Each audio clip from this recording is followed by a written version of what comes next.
വയനാട് പുനരധിവാസ പദ്ധതിക്ക് ഇന്ന് മന്ത്രിസഭാ യോഗം അംഗീകാരം നൽകും. ഭൂമി ഏറ്റെടുക്കൽ, വീടുകളുടെ നിർമ്മാണം, പുനരധിവാസം തുടങ്ങിയ വിഷയങ്ങളിൽ തീരുമാനമുണ്ടാകും. ടൗൺഷിപ്പ് നിർമ്മിക്കുന്നതുമായി ബന്ധപ്പെട്ട കാര്യങ്ങളിലും വിശദമായ ചർച്ച നടക്കും.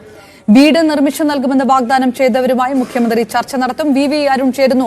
അരുൺ, ഇന്നത്തെ മന്ത്രിസഭാ യോഗത്തിന്റെ പ്രധാന അജണ്ട തന്നെ വയനാട് പുനരധിവാസവുമായി ബന്ധപ്പെട്ട് സർക്കാർ ആവശ്യത്തിലധികം സമയമെടുത്തു എന്നുള്ള പ്രതിപക്ഷത്തിന്റെ ആരോപണമെല്ലാം മുന്നിൽ നിൽക്കുന്ന ഒരു സാഹചര്യം. വളരെ പെട്ടെന്ന് സമയബന്ധിതമായി ഈ കാര്യങ്ങളിലേക്ക് കടക്കുകയാണെന്നുള്ള ഉറപ്പുകൂടി ജനങ്ങൾക്ക് നൽകിക്കൊണ്ട് ഏത് തരത്തിലുള്ള ഒരു തീരുമാനത്തിലേക്കും മാസ്റ്റർ പ്ലാനിലെ അംഗീകാരം നൽകുന്നതിലേക്കുമായിരിക്കും മന്ത്രിസഭാ യോഗം കടക്കുക? അപർണ, വയനാട് പുനരധിവാസത്തിൽ ഏറ്റവും നിർണായകമായ യോഗമാണ് മന്ത്രിസഭാ യോഗം ഇപ്പോൾ പുരോഗമിക്കുന്നത്. കാരണം വയനാട് പുനരധിവാസ പദ്ധതിയുടെ വിശദാംശങ്ങൾ എങ്ങനെയാകണം പദ്ധതി എന്നതിൽ കൃത്യമായ ഒരു ധാരണ ഇന്നത്തെ മന്ത്രിസഭാ യോഗത്തിന് ശേഷം ഉണ്ടാകും. വയനാട് പുനരധിവാസ ബന്ധപ്പെട്ട് പല ആശയങ്ങൾ സർക്കാരിന് മുന്നിൽ വന്നിരുന്നു. ഒടുവിൽ 2 ടൗൺഷിപ്പുകൾ, 2 തോട്ടങ്ങൾ ഏറ്റെടുത്തുകൊണ്ട് അവിടെ 2 ടൗൺഷിപ്പുകൾ നിർമ്മിക്കാനാണ് സർക്കാർ ഇപ്പോൾ തീരുമാനിച്ചിരിക്കുന്നത്. അതിൻ്റെ രൂപരേഖ അടക്കമുള്ള കാര്യങ്ങൾ നേരത്തെ തീരുമാനമായതാണ്. ചീഫ് സെക്രട്ടറി അവതരിപ്പിക്കുന്ന കരട് റിപ്പോർട്ടാണ് മന്ത്രിസഭാ ചർച്ച ചെയ്ത് ഭേദഗതികളോടുകൂടി അംഗീകരിക്കും. വൈകിട്ട് മുഖ്യമന്ത്രി 3:30 വാർത്താ സമ്മേളനം നടത്തി എന്താണ് വയനാട് പുനരധിവാസ സർക്കാർ ഉദ്ദേശിക്കുന്ന കാര്യങ്ങളെന്ന് വ്യക്തമാക്കുകയും ചെയ്യും. അതിനു മുമ്പ് 12 മണിക്ക് നിർണായകമായ മറ്റൊരു യോഗം മുഖ്യമന്ത്രിയുടെ കോൺഫറൻസ് ഹാളിൽ ചേരുന്നുണ്ട്. അത് സ്പോൺസർമാരുടെ യോഗമാണ്. അതായത് വയനാട് പുനരധിവാസ പ്രവർത്തനങ്ങൾക്ക് സഹായം നൽകാമെന്ന് ഏറ്റ സ്പോൺസർമാരുടെ യോഗം. അതിൽ കർണാടക സർക്കാർ മുതൽ രാഷ്ട്രീയ പാർട്ടികളും വ്യക്തികളും അതുപോലെ തന്നെ സാമൂഹിക സംഘടനകളും യുവജന സംഘടനകളും ഒക്കെയുണ്ട്. അവരുമായി മുഖ്യമന്ത്രി കൂടിക്കാഴ്ച നടത്തും. പലർക്കും പല ആശയങ്ങൾ ഈ കാര്യത്തിലുണ്ട്. പക്ഷേ സർക്കാർ ഒരു ഏകീകൃത രീതിയിലാണ് അവിടെ ഒരു ടൗൺഷിപ്പ് കൊണ്ടുവരാൻ ഉദ്ദേശിക്കുന്നത്. അതുകൊണ്ട് തന്നെ അതിൽ സർക്കാരിൻ്റെ നിർദ്ദേശങ്ങൾ ഇതൊക്കെയാണെന്ന് സ്പോൺസർമാരെ അറിയിക്കും. അവരെ കൂടി വിശ്വാസത്തിലെടുത്തുകൊണ്ട് അവരുടെ താല്പര്യങ്ങൾ കൂടി പരിഗണിച്ചുകൊണ്ട് അവരുടെ നിർദ്ദേശങ്ങൾ കൂടി പരിഗണിച്ചുകൊണ്ടാകും ഈ പദ്ധതിക്ക് അന്തിമ രൂപം സർക്കാർ നൽകുക. ഏറ്റവും വലിയ വെല്ലുവിളി സർക്കാർ മുന്നിലുണ്ടായിരുന്നത് ഭൂമിയുടെ പ്രശ്നമായിരുന്നു. വയനാട് സ്വാഭാവികമായും പലയിടങ്ങളും ദുരന്തം ഉണ്ടാകാൻ സാധ്യതയുള്ള പ്രദേശങ്ങളാണ്. അതുകൊണ്ട് തന്നെ അത് ഒഴിവാക്കിക്കൊണ്ട് ഭൗമശാസ്ത്ര വിദഗ്ധൻ ജോൺ മത്തായുടെ നേതൃത്വത്തിൽ സംഘം വയനാട്ടിലെ ഈ 9ഓളം സ്ഥലങ്ങൾ കണ്ടെത്തി അവിടെ ഒരു പഠനം നടത്തി. അതിൽ നിന്നാണ് 2 എസ്റ്റേറ്റുകൾ തിരഞ്ഞെടുത്തത്. ഒരിക്കലും ഒരു ദുരന്തമുണ്ടാകാൻ ഇത്തരത്തിലുള്ള ഭൂചലനമോ അല്ലെങ്കിൽ ഉരുൾപൊട്ടലോ ദുരന്തങ്ങൾ ഉണ്ടാകില്ല എന്ന് ഉറപ്പുള്ള ഭൂമിയാണ് ഇപ്പോൾ തിരഞ്ഞെടുത്തിരിക്കുന്നത്. അവിടെയാണ് പിന്നീട് തോട്ടമുടമകളുടെ പരാതിയുമായി ബന്ധപ്പെട്ട നിയമപ്രശ്നങ്ങളൊക്കെ വന്നത്. ഹൈക്കോടതിയിൽ നിന്ന് അനുകൂല വിധി കഴിഞ്ഞ ആഴ്ച സർക്കാർ ലഭിച്ചു. അതോടുകൂടിയാണ് ഈ പുനരധിവാസ പ്രവർത്തനങ്ങൾ കൂടുതൽ വേഗം വരുമെന്ന പ്രതീക്ഷ വരുന്നത്.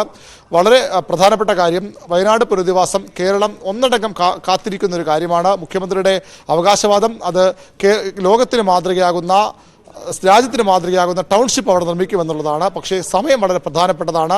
തെരഞ്ഞെടുപ്പുകൾ വരാനിരിക്കുന്നു. അവിടെ വയനാട് പുനരധിവാസ പ്രവർത്തനങ്ങളിൽ ഓരോ സെക്കൻഡ് വൈകുമ്പോഴും അല്ലെങ്കിൽ ഓരോ തടസ്സങ്ങൾ വരുമ്പോഴും സർക്കാരിനെ വലിയ രീതിയിൽ ബാധിക്കും. അത് കൃത്യമായി ഓഡിറ്റ് ചെയ്യപ്പെടും. അതുകൊണ്ട് തന്നെ ഒരു തരത്തിലുള്ള വീഴ്ചകളും ഉണ്ടാകാതെ സമയബന്ധിതമായി പൂർത്തിയാക്കാനുള്ള ഒരു പദ്ധതി രേഖയാകും സർക്കാർ തയ്യാറാക്കുക. അതിൻ്റെ ചർച്ചകളാണ് ഇപ്പോൾ മന്ത്രിസഭാ യോഗത്തിൽ പുരോഗമിക്കുന്നത്. 12 മണിക്ക് സ്പോൺസർമാരുടെ യോഗവും ചേരും. വൈകിട്ട് മുഖ്യമന്ത്രി വാർത്താ സമ്മേളനം വിളിച്ച് ഈ പദ്ധതിയുടെ വിശദാംശങ്ങൾ മാധ്യമങ്ങളോടും അതുപോലെ തന്നെ സ്പോൺസർമാരുടെ യോഗവുമായി ബന്ധപ്പെട്ട് ഈ വീട് വാഗ്ദാനം ചെയ്തവരെ സർക്കാർ വിളിക്കാത്തത് വലിയ രാഷ്ട്രീയ വിവാദത്തിലേക്കൊക്കെ പോയൊരു സാഹചര്യം. ഒപ്പം ഈ സ്പോൺസർമാരുമായി ബന്ധപ്പെട്ട് വീട് നിർമ്മാണ മേൽനോട്ടവുമായി ബന്ധപ്പെട്ടൊക്കെ സർക്കാരിന്റെ മനസ്സിലുള്ള പേരുകൾ ഒരു വശത്ത് നിൽക്കുന്നുണ്ട്. ഏതെങ്കിലും തരത്തിലുള്ള ഒരു വിവാദത്തിലേക്ക് ഇതൊന്നും കടക്കാതെ ഒരു സമവായത്തിലെത്തുക രാഷ്ട്രീയപരമായി കൂടി ഇടത് സർക്കാരിനെ സംബന്ധിച്ചിടത്തോളം എത്രത്തോളം നിർണായകമായി മാറുന്നു?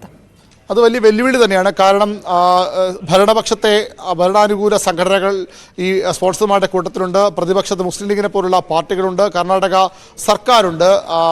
മറ്റ് രാഷ്ട്രീയ പശ്ചാത്തലമൊന്നുമില്ലാത്ത വ്യക്തികളും സ്ഥാപനങ്ങളും സംഘടനകളുമുണ്ട്. അത്തരം ആൾക്കാരെ എല്ലാം ഏകോപിപ്പിക്കണം. സർക്കാരിൻ്റെ പദ്ധതിക്കനുസരിച്ച് അത് കൊണ്ടുവരണം.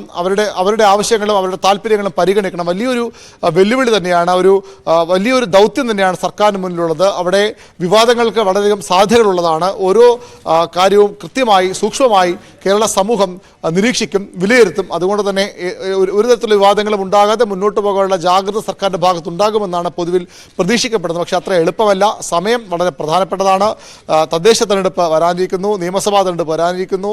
ആ സാഹചര്യത്തിലൊക്കെ ഈ പദ്ധതി കൃത്യമായി സമയബന്ധമായി പൂർത്തിയാക്കണം. അവിടുത്തെ ഈ ദുരന്ത ബാധിതർക്ക് തന്നെ വലിയ പരാതിയുണ്ട്. നമ്മൾ കണ്ടതാണ്, അവർ സമരം നടത്തുന്നതുമൊക്കെ സർക്കാർ അവരെ അവഗണിക്കുന്നു എന്ന പരാതി. പക്ഷേ സാങ്കേതികമായ നിലവിൽ തടസ്സം സർക്കാരിന് മുന്നിലുണ്ടായിരുന്നു. അതെല്ലാം സർക്കാർ വാദം. കഴിഞ്ഞ ദിവസം മന്ത്രി കെ രാജനൊക്കെ പറഞ്ഞത് ഒരു തരത്തിലുള്ള വീഴ്ചയും ഇതുവരെ വന്നിട്ടില്ല, കൃത്യമായി തന്നെ കാര്യങ്ങൾ മുന്നോട്ട് പോകുന്നു. മാസങ്ങൾ മാത്രമേ ആയിട്ടുള്ളൂ ദുരന്തം നടന്നിട്ട്. അവിടെ അത്ര പെട്ടെന്ന് ഒരു ടൗൺഷിപ്പ് നിർമ്മിക്കുക എളുപ്പമുള്ള കാര്യമല്ല. ഭൂമിയുടെ ലഭ്യത വലിയ പ്രശ്നമായിരുന്നു. അതെല്ലാം പരിഹരിച്ച് പടിപടിയായി കാര്യങ്ങൾ മുന്നോട്ട് പോകുന്നു. ഒരു തരത്തിലുള്ള വീഴ്ചകൾ ഉണ്ടാകാതിരിക്കാൻ സർക്കാർ ജാഗ്രത കാട്ടുമെന്ന് സർക്കാർ കേന്ദ്രങ്ങൾ അവകാശപ്പെടുന്നു. അങ്ങനെ നടന്നില്ലെങ്കിൽ അത് സർക്കാരിന് വലിയ ചീത്തപ്പേരായി മാറും. കാരണം നമുക്കറിയാം, ഒരു ദുരന്തം ഉണ്ടാകുമ്പോൾ ഒരു നാട് ഒറ്റക്കെട്ടായി ഒന്നടങ്കം ആ പ്രദേശത്തെ ജനങ്ങളുടെ ഉയർത്തെഴുന്നേൽപ്പിന് വേണ്ടി നിന്ന നമ്മൾ കണ്ടതാണ്. അവിടെ ആ ജനങ്ങൾക്ക് അവർക്ക് ആവശ്യമുള്ള എല്ലാ കാര്യങ്ങളും നൽകാൻ കേരള ജനത. അപ്പോഴും സർക്കാരിന്റെ മുന്നിലുള്ള വെല്ലുവിളികൾ, ഈ ടൗൺഷിപ്പ് നിർമ്മിക്കുന്നതുമായി ബന്ധപ്പെട്ട 2 എസ്റ്റേറ്റുകളുടെ ഭൂമി, ഈ എസ്റ്റേറ്റ് ഉടമകൾ ഹൈക്കോടതിയിൽ പോകുക,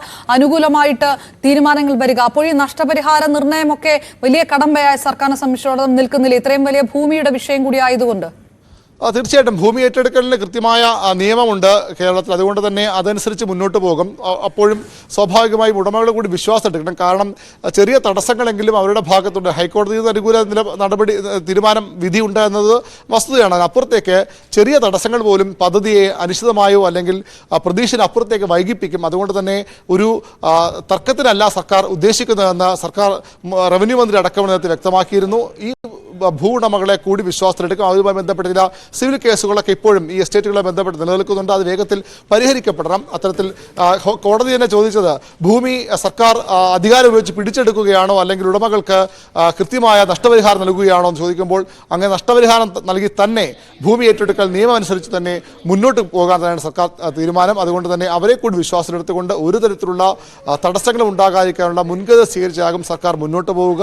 അപ്പോഴും വലിയൊരു, ഞാൻ സൂചിപ്പിച്ച പോലെ, ഒരു ഹിമാലയൻ ടാസ്ക് എന്നൊക്കെ നമുക്ക് പറയാൻ പറ്റുന്ന തരത്തിലുള്ള ഒരു വലിയ ദൗത്യമാണ് സർക്കാരിന് മുന്നിലുള്ളത്. അവിടെ ചെറിയ വിവാദങ്ങൾ പോലും ഒരുപക്ഷെ പദ്ധതി വൈകിപ്പിച്ചേക്കാം. അത് വലിയ ജനരോഷം സർക്കാരിനെതിരെ കൊണ്ടുവന്നേക്കാം. അതുകൊണ്ട് തന്നെ അത്ര സൂക്ഷ്മതായി വിഷയം സർക്കാർ പുലർത്തുമെന്നാണ് പൊതുവിൽ വിലയിരുത്തപ്പെടുന്നത്. ഏതായാലും ഇന്നത്തെ മന്ത്രിസഭാ യോഗം ഏറ്റവും പ്രധാനപ്പെട്ട ഒരു കടമ്പയാണ്. മന്ത്രിസഭാ യോഗമാണ് ഈ പുനരധിവാസ പദ്ധതിയുടെ മാസ്റ്റർ പ്ലാനിന് അംഗീകാരം നൽകേണ്ടത്. അതിനുശേഷം സ്പോൺസർമാരുടെ യോഗം. സർക്കാരിനൊപ്പം സ്പോൺസർമാരും വളരെ പ്രധാനപ്പെട്ട റോൾ വഹിക്കുന്നവരാണ്. കാരണം ഭീമമായ സാമ്പത്തിക ബാധ്യത വരുന്ന കാര്യമാണ്. സർക്കാരിന്, സംസ്ഥാന സർക്കാരിനോ കേന്ദ്ര സർക്കാരിനോ ഒന്നും ആ രീതി ചെയ്യാൻ പറ്റുന്ന കാര്യമല്ല. ഈ സുമനസ്സുകളുടെ അല്ലെങ്കിൽ ഇത്തരത്തിലുള്ള ആളുകളുടെയും ഒക്കെ സംഘടനകളുടെയും ഒക്കെ സഹായം സർക്കാരിന് കൂടിയേ തീരൂ. അതുകൊണ്ട് അവരെ കൂടി വിശ്വാസത്തിലെടുത്തുകൊണ്ട് അവരുടെ കൂടി താല്പര്യങ്ങൾ പരിഗണിച്ചുകൊണ്ട് മാത്രമേ സർക്കാരിന് മുന്നോട്ട് പോകാനാകൂ. ഇപ്പോൾ പുരോഗമിക്കുന്ന മന്ത്രിസഭാ യോഗം, 12 മണിക്ക് ചേരുന്ന സ്പോൺസർമാരുടെ യോഗം, ഇത് രണ്ടും ഈ വയനാട് പുനരധിവാസത്തിൽ നിർണായകമായ 2 യോഗങ്ങളാണ്. അതാണ് ഈ മണിക്കൂറുകളിൽ സംഭവിക്കുന്നത്. വയനാട് പുനരധിവാസ പദ്ധതി സമയബന്ധിതമായി നടപ്പാക്കുകയാണെന്ന് ഉറപ്പുവരുത്തിക്കൊണ്ട് പ്രത്യേക മന്ത്രിസഭാ യോഗം ചേർന്നു. അതിനുശേഷം വീട് വാഗ്ദാനം ചെയ്തവരുമായിട്ടുള്ള സ്പോൺസർമാരുമായിട്ടുള്ള മുഖ്യമന്ത്രിയുടെ ചർച്ചയും നടക്കും. മുഖ്യമന്ത്രി വൈകിട്ടോടുകൂടിയാണ് മാധ്യമങ്ങൾക്ക് മുൻപാകെ ഇതുമായി ബന്ധപ്പെട്ടുള്ള മാസ്റ്റർ പ്ലാനിന് അംഗീകാരം നൽകിയതുമായി ബന്ധപ്പെട്ടുള്ള വിവരങ്ങളുമായി എത്തുക. വി വി അരുൺ വിവരങ്ങൾ നൽകിയത്.